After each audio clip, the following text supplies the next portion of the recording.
За энд Менлид Джеймсээс $5 илүү мөнгө байгаа бөгөөд Менлид $33 байгаа бол Джеймс хэдэн доллартай вэ гэсэн бодлого байна. Эхлээд бүгдээрээ Менлид байгаа долларын хэмжээ болон Джеймсийн долларын хэмжээг үсгээр тэмдэглэе. Ингээд Менлид байгаа мөнгийг M үсгээр тэмдэглэе.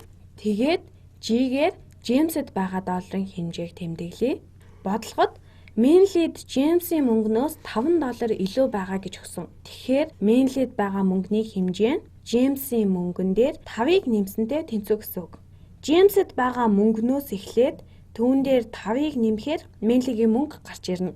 Менлид байгаа мөнгө Джеймсэд байгаа мөнгнөөс $5 илүү. Тэгээд Менлид $33 байгаа гэсэн. Алив бичээдхээ. Энэ өгүүлбэр бидэнд M нь $33-тай тэнцүүгээд хэлээд байгаа. Ингээд энэ M-ийн оронд $33 тэнцүү Джеймсэд байгаа мөнгөний хэмжээндээр нэмэх нь 5 гэж болох нь. Одоо ерөөсөө Джеймс хэдэн доллартайг олох л үлдлээ. Харин та нар энэ хичээлээ зогсоогоод өөрсдөө олох гээд үзээрэй.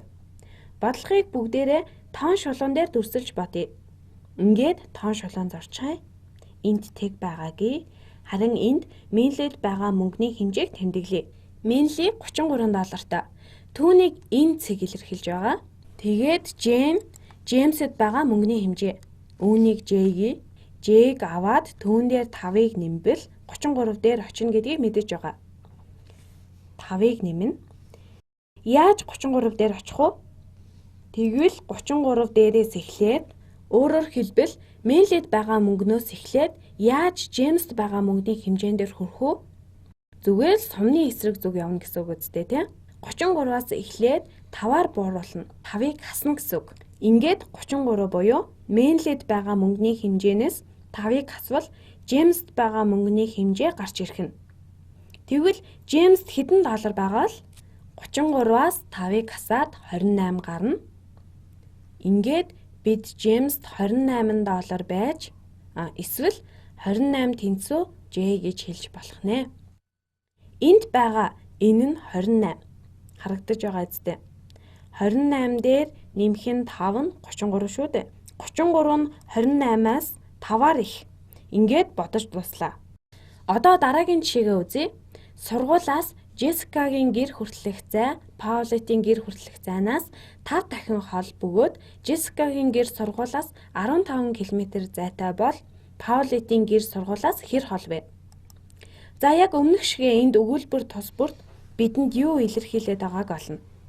Та нар харин ямар нэг үсэг ашиглан Джессикагийн гэрээс сургууль хүртэлх зай болон Паулетийн гэрээс сургууль хүртэлх зайг тэмдэглээрэй. За одоо видео хичээлээ түр зогсоогоод өөрөө бодоод үзээрэй. Та нар Джессикагийн гэрээс сургууль хүртэх зайг магадгүй G гэж тэмдэглэсэн байх. Харин P нь Паулетийн гэр хүртэлх зайг. Бодлогонд Паулетийн гэр сургуулиас хэр хол байна? Джессикагийн гэр түүнээс 5 дахин хол гэсэн. Ингээд P буюу Паулетийн гэр хүртэлх зайг үржүүлэх нь 5 гэвэл 5-аар үржүүлвэл Джессикагийн гэр сургуулиас хэр хол гэдг нь гараад ирнэ. Джессикагийн гэр Паулетийн гэрээс 5 дахин хол. P нь Паулетийн сургуулиас гэр хүртэлх зай. Харин J нь Джессикагийн гэр хүртэлх зай.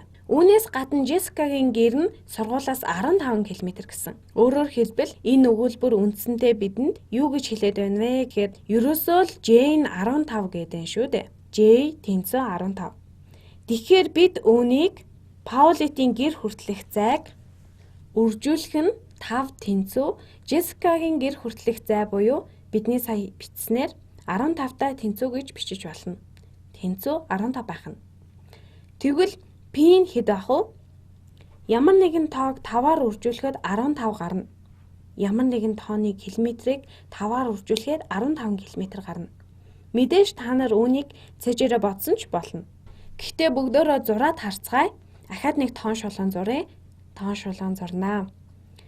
P-г эхэлж тэмдэглэн тий. За энэ бол Паулетийн гэр хүртэлх зай гэвэл үүнийг 5 дахин хол авна. Ингээд 1 дахин, 2 дахин, 3 дахин, 4 дахин, 5 дахин. За хардаа энэ зайг P гэсэн. Энд бас P зай, энд бас P, ахаад нэг P энд ингээд байна. Бас нэг P энд бас ингээд. Өөрөөр хэлбэл эндээс энэ хүртэлх нийт зай нь бүхэлдээ p дээр нэмэх нь p, нэмэх нь p, нэмэх нь p, нэмэх нь p. Эсвэл p-г үржүүлэх нь 5 гэсэн үг. P-г үржих нь 5 нь Jessica-гийн гэрээс сургууль хүртэлх зай шүү дээ. За тэгэхээр энд 15 байх нь. Өөрөөр хэлбэл J гэсэн үг. Одоо тэгвэл P-г яаж олох вэ? 5-ыг үржих нь P нь 15-таа тэнцүү бол P-г олохдоо яах вэ гэхээр 15-ыг ерөөсөө 5 тэнцүү бүлэгт хуваана. Ингэж үзвэл хэдүүлээ P-нтэй P-ийн тэнцүү 15-ыг хуваах нь 5 бүлэг буюу 5 байна. 15 км-ийг 5 тэнцүү бүлэгт хуваахаар хариу нь P гарна. За ингээд хэдүү 15-ыг 5-т хуваахаар 3 гарна. Ингээд Паулус сургуулиасаа 3 км-ийн хол зайд амьдардаг юм байна. Тийм багаз эн чинь 3, ахаад нэг 3, ахаад нэг 3, ахаад нэг 3. Бас нэг 3. 3-ыг үржих нь 5 нь 15 байна. Jessica-гийн гэр хүртэлх зай Паулотын гэр хүртэлх зайнаас буюу 3 км-ийн зайнаас 5 дахин хол байна. Яг аргагүй зөв хариу гарч байна.